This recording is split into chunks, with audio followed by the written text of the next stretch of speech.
Hello, everybody. This is Pastor Green. We're doing another Bible study, Matthew chapter 14. If you'd like me to come speak at your church, or if you have any questions, you can send me an email or just comment below. Make sure you subscribe to my channel, click the bell, like the video, and comment. Even if your comment is something simple like thank you, hello, thumbs up, whatever, send me a comment. It helps me out. So the books of the Bible is pretty simple. We're actually talking about the New Testament right now, so we'll go over to that side. So the New Testament has the Gospels, which is Matthew, Mark, Luke, and John, and then the church history, which is Acts. And obviously, we're in the book of Matthew right now. And then the rest of the Bible's letters, and then Revelations was prophecy. So that's mostly what the New Testament is. But the four Gospels, all four tell the life story of Jesus from different perspectives. They blend together like a beautiful four-part harmony music. And you can see here the different Gospels and what the purpose is. And Matthew is presented, Jesus is presented as king. The audience is the Jews. The emphasis is the fulfillment of prophecy.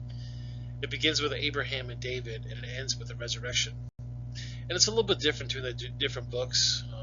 It's really interesting to see that each one has a different type of audience. And it's actually interesting because people say that the Gospels were written really, really far away. But Matthew was written in 38 AD, Mark in 40 AD, Luke in 45 AD, and John was 62 AD.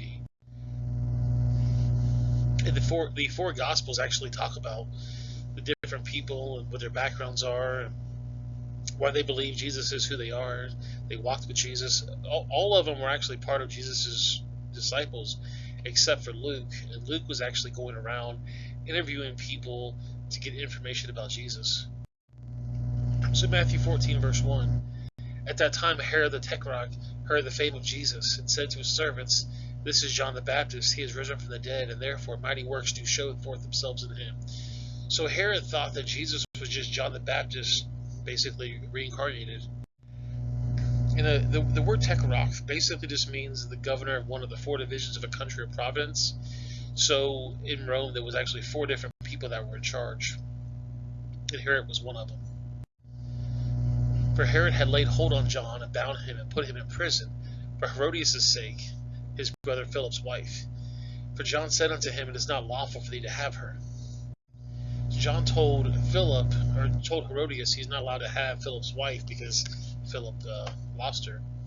But you can see Herod the Great on top there. You can see Herodias down here. Herodias ended up marrying Philip's wife later on after Philip passed away. And when he would have put her to death, he feared the multitude because they counted him as a prophet. But when Herod's birthday was kept, the daughter of Herodias danced before them and pleased Herod. You see, Herod wanted to kill John the Baptist, but he knew that people liked him. People thought he was a prophet. So there was no way he could do it because he feared the people. He was a politician, obviously. Whereupon he promised with an oath, saying to give her whatever she would ask. And she, being before instructed by her mother, said, "Give me here John the Baptist's head in charge." So basically, Herodias' daughter danced for Herod. And Herod said he loved to dance so much, "I'll give you whatever you want." And her mother said, "Ask for John the Baptist's head." And the king was sorry, nevertheless, for his oath's sake, to them which sat him at the meat, and commanded to be given her. And he sat and beheld John in the prison. So he didn't really want to behead John the Baptist because he knew people was going to hate him. But he promised Herodias' daughter that he was going to do that. And so he had to do it because he promised it. But he felt bad because he knew that people were going to get mad at him. And his head was brought in a charger and given to the damsel, and she brought it to her mother. And his disciples came and took up the body and buried it and went up and told Jesus. So John the Baptist's disciples came and took the body and buried him, and they went and told Jesus what Herod did. And you can actually look at all the different parts of the Bible and the different Gospels and where each different thing is mentioned. Talk about baptizing of Christ, temptation of Christ, early ministry of Christ. But if you get over here to Herod's opinion of Jesus, death of John the Baptist, feeding the 5,000, Christ walking on the water, the miracles at Gazaret, and the bread of life, these things are going to be in the books of Matthew, Mark, Luke, and John. Different parts talking about different things, but this is going to be the area we're going to talk about Matthew. Mark 6 says, talk about the same story. Therefore Herodias had a quarrel against him and would have killed him, but she could not. For Herod feared John, knowing that he was a just man and a holy, and observing him, and when he heard him, he did many things and heard him gladly. And when a convenient day has come, the Herod at his birthday made a supper for his lords, high captains, chief estates in the Galilees. He said, all these important people are there. And he swore unto her, whatsoever she should ask for me, I will give to thee, up until half of my kingdom. And she went forth and said to her mother, what should I ask? And she said, the head of John the Baptist. So she came straightway to haste to the king and asked, saying, wilt thou give me the head and be in charge of his head of John the Baptist? And the king was exceedingly sorry, yet for his oath's sake, and for the sake which they set before him, he would not reject her. It's basically saying that all these important people are there. He made a promise to this girl, and so because all these people heard his promise, he couldn't go back on his promise. Hell has no fury like a woman scorned. Women be like, nope, I'm not mad. This girl, she's a little upset. Hey, Stephen, do I have your attention now? I know all about her. You dirty, sneaky, immoral, unfaithful, poorly endowed slimeball. Everything is caught on tape. Your soon-to-be ex-wife, Emily, and P.S. I paid for this billboard out of our joint bank account. I think she's a little upset. I think she's also upset. Hell has no fury. It's very true. Look at this girl over here on the right. She's a little upset that the boy's kissing the girl. Matthew 14:13. And when Jesus heard of it, he departed thence by ship to a desert place apart. And when the people had heard therefore, they followed him afoot out of the cities. And Jesus went forth and saw a great multitude, and was moved with compassion towards them, and he healed their sick. Feeding of the 5,000 is actually mentioned in all four of the Gospels. And when he was evening, his disciples came to him, saying, this is a desert place, and the time is now past, sending the multitude away, that they might go to the villages and bear by themselves victuals. But Jesus said unto them, they need not depart, give them to eat. The people are saying, hey, it's getting dark, send the people back to their homes so they can eat. Jesus is like, no, they can eat here. And they said unto him, we have here but 5 loaves and 2 fishes. And he said, bring them here hither to me. 5 loaves and 2 fishes is not enough to feed probably 20,000 people. And he commanded the multitude to sit down on the grass, and he took the 5 loaves and the 2 fish. And looking up into heaven, he blessed and broke and gave the loaves to his disciples, and the disciples to the multitude. His disciples saying, are you crazy? How can you feed all these with one kid's sack lunch? Little boy came up and he says, like, I got 2 fish and 5 loaves. Is that going to be enough? It's to feed 5,000 men and women and children. That's a lot of people, probably 20,000 people. And they did all eat and were filled, and they took up the fragments that remained in 12 baskets full. So this kid had 2 fish and 5 loaves of bread, and it fed 5,000 men, probably 5,000 women, and probably 10,000 kids, and there was 12 baskets of food left over at the end. God performed a big miracle right here. And they have eaten were about 5,000 men, besides women and children. And straightway Jesus constrained his disciples to get into a ship, and go before him unto the other side, while he sent the multitude away. So he told his disciples, get in a boat, go to the other side, I'm going to get rid of these people, and then I'll meet you over there. The story must have taken place on the eastern side of the Sea of Galilee, because they ended up in Gennesaret at the end. And you can see Gennesaret over on the other side. And when he sent the multitude away, he went to a mountain apart to pray. When the evening had come, he was there alone.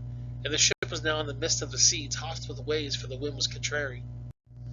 And when the 4th watch of the night, Jesus went to them, walking on the sea. And when the disciples saw him walking on the sea, they were troubled, saying, it's a spirit. And they cried out for fear. You got to imagine what these disciples were feeling. They're in a boat in the middle of the ocean. There's these bad waves, a storm coming. And they see this figure in the middle of the ocean. Not really ocean, but the middle of this little, water. They're thinking, nobody can walk on water. It must be a ghost. So Jesus started walking to them on the water. But straightway Jesus spoke unto them, saying, be of good cheer, for it is I, be not afraid. Jesus told them, don't be afraid. And if you look out your Bible, fear not's mentioned multiple times. But fear not is mentioned all throughout the Bible. But be not afraid is also mentioned a lot as well, which basically means the same thing. Be not afraid. But straightway Jesus spoke unto them, saying, Be of good cheer, for it is I, be not afraid. And Peter answered him and said, Lord, if it be thou, bid me to come to thee on the water. So Peter sees Jesus and says, wow, Jesus is walking on water. That's really cool. I wish I could do that. I'm going to ask Jesus to call me out, because then he'll give me power to do it. And Jesus said, Come. And when Peter had come down to the ship, he walked on the water to go to Jesus. But when he saw the waves boisterous, he was afraid and beginning to sink, and he cried, saying, Lord, save me. You see, Peter was walking on the water for a short period of time. And then we saw all the struggles and strife, all the bad things around him. He gave up his faith. A lot of times in our life, we have a lot of faith. And then circumstances happen and we lose our faith. That's what's happening here in the story. Peter had faith that Jesus was going to save him. And then when he looked around and saw the waves and the storm and the waters, he lost his faith. Comment below if you've ever done that before. And immediately Jesus stretched forth his hand and caught him, and said unto him, O thou of little faith, wherefore didst thou doubt? And when they were come to the ship, the wind ceased. So Jesus told Peter, what are you doing, man? Like, you had faith. What happened? And as soon as Jesus got to the ship, the wind ceased. Christ walking on seas in Matthew, Mark, and John. It's not in Luke, because Luke wasn't there. He interviewed people, but he didn't mention it in his gospel. There's a lot of good books about the harmony of the Gospels. This right here is a little pamphlet you can get at christianbook.com. And it basically talks about the different separations. You can see the same story in 4 different Gospels. John doesn't mention Peter walking on the water, which is interesting because John was there. Matthew 14:33. That when their ship came and worshipped him, saying, Of a truth thou art the Son of God. So they saw this miracle of him walking on the water. They said, Wow, you're the Son of God. Did they forget about him just feeding 20,000 people with 2 fish and 5 loaves? Genesis 24 is the first mention of worshiping in the Bible. This is Abraham said to a young man, Abide here with the ass, and I the lad will go yonder and worship, and it will come again to you. And Abraham took the wood and the burnt offering and laid it upon Isaac his son. He took the fire in his hand and a knife, and they both went up there together. Worshiping of God is all throughout the Bible as well. Genesis 24, and when the man bowed down his head and worshipped the Lord, he said, Blessed be the Lord God of master Abraham, who has left desolate my master with his mercy and his truth. I being in the way, the Lord led me to the house of my master's brethren. Worshiping is all throughout the Bible as well. Mark 6, it talks about the story of Jesus walking on water.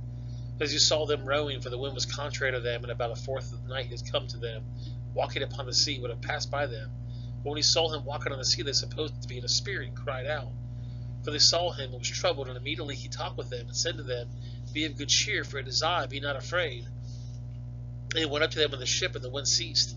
And they were sore amazed at themselves beyond measure, and wondered. For they considered not the miracle of the loaves, for their heart was hardened. Jesus was just going to walk past them to the other side, and ended up meeting them in the middle. And it says here, they forgot about the miracle of the loaves of their heart. John 6. So when they had rowed about 5 and 20 and 34 logs, they saw Jesus walking on the sea, and drawing nigh to the ship, they were afraid. But he said to them, It is I, be not afraid. Then they immediately received him to the ship, and immediately the ship was on land whither they were. Matthew 14:34. And then they were gone over, they came to the land of Gennesaret. You can see they went to the other side. When the men of that place had knowledge of him, they set out all that country round about, and brought him to all that were diseased, and bestowed him that might only touch the hem of his garment, and many as touched him were made perfectly whole. I saw this funny story, I just wanted to share it with you. It said one man was asked to recite a story from the Bible, so he chose to tell one of the parables, his favorite parable, the story of the Good Samaritan. Remember, this parable is his favorite parable. He said, Once there was this man traveling from Jerusalem to Jericho, and he fell upon thorns, and the thorns sprung up and choked him as he was going on.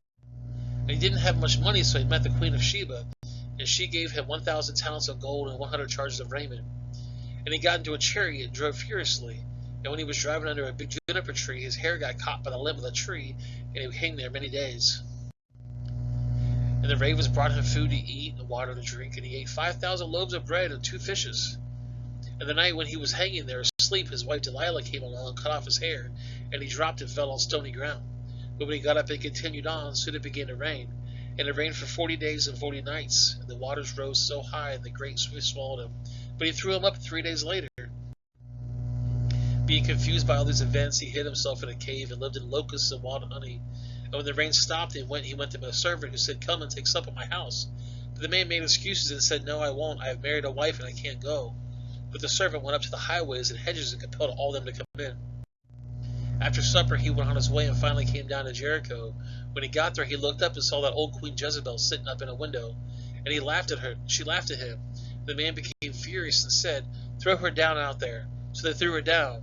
And he said, "Throw her out there again." And they threw her down 70 times 7.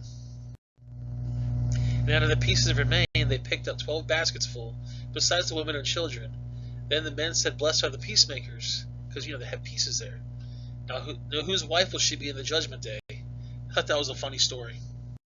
Well, guys, that's the video. I appreciate you guys watching. Make sure you subscribe, click the bell, like the video, comment, even if it's something simple like hello, thank you, thumbs up, whatever you want to say. I'm going to put a couple links on the screen. The bottom right is going to be the Matthew Bible study. The top left is going to be the Luke Bible study. And the bottom left is going to be a video YouTube thinks you're going to like. I appreciate you guys watching. If you want to share it on social media so your friends can see it, I'd appreciate that. And I'll see you guys in the next video. Have a great day.